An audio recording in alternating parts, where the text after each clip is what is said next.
Улаанбархан өвчлөл нэмэгдэжээ. Халдвар төвчин судлалын үндэсний төв төвийн эмчлүүлэх системд 70% буюу 290 хүүхэд улаанбархан өвчнөөр онцлогдсон эмчлүүлж байна. Эсхээний эрчим тэмчилгээний тасагт 19 хүүхэд улаанбарханы онцтойгоор хэвтэж байгаа юм. Намжаад исэн улаанбарханы дэгдэлт өнгөрсөн 11-р сараас эхлэн дахин сэргэж бага сартай буюу 0-аас 8 сартай эсвэл 15-аас 28 насны залуучууд энэ халдвараар өвдөх нэмэгдэжээ.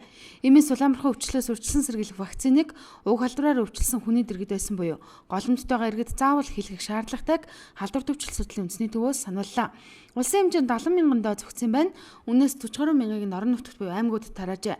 Халдварын голомт Улаанбаатар хотод хамгийн их, мөн өвхөө ихээр зорчдог зам дагуух, Сэлэнг, Дорногов зэрэг аймагуудад өвчлөл их гарч байгааг халдвар төвчл судлалын үндэсний төвөөс мэдээлж байна. Улаанбархан өвчин гарч голомтод хамт байсан.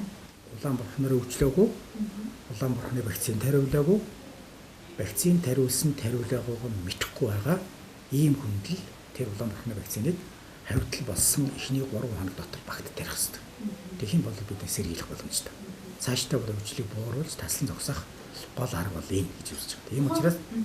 Тийм учраас одоо би ер нь улсын хэмжээнд байгаа хөдөө орон нутгийн хөдөө сумын эмчч бай, Улаанбаатар хотын өрхийн эрүүл мэндийн төвийн эмчч бай. Хүн сэжигтэй Улаанбарханаараа өвчлсөн тохиолдлоо бүгдийг бүртгээд онцлоод тэнтэй хавьтал болсон хүн саяны үндсэн заалтаар толгой дараалан вакцин тарих хэрэгтэй. Улаанбарханаар өвдсөн хүний эргэн тойрны хүмүүс халдварын эсрэг вакцин хийж чадвал өвчлөлийн алдрыг устгах боломжтойг урт насны дарга тодтоглоо.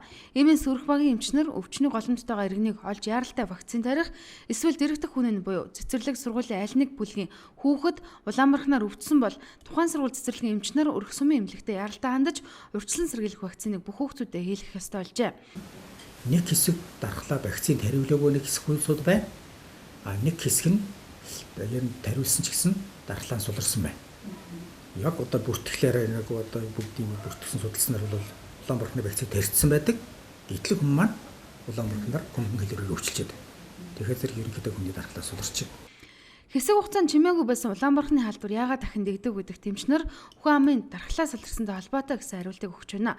Нэг удаа халдварын эсрэг вакцин илгэсэн хүнд Улаанбарханы өвчлөл хөнгөвтөр, 2 удаа вакцин хариулсан иргэнд хөнгөн, огт хийлгэж байгаагүй хүмүүст хүнд тусаж байгаа юм. Иймээс дархлаа суларсан болон өмнө нь огт халдварын эсрэг вакцинд хамрагдаж байгаагүй иргэн бүр Улаанбарханы эсрэг тариаг хийлгэх шаардлага тулгарчээ.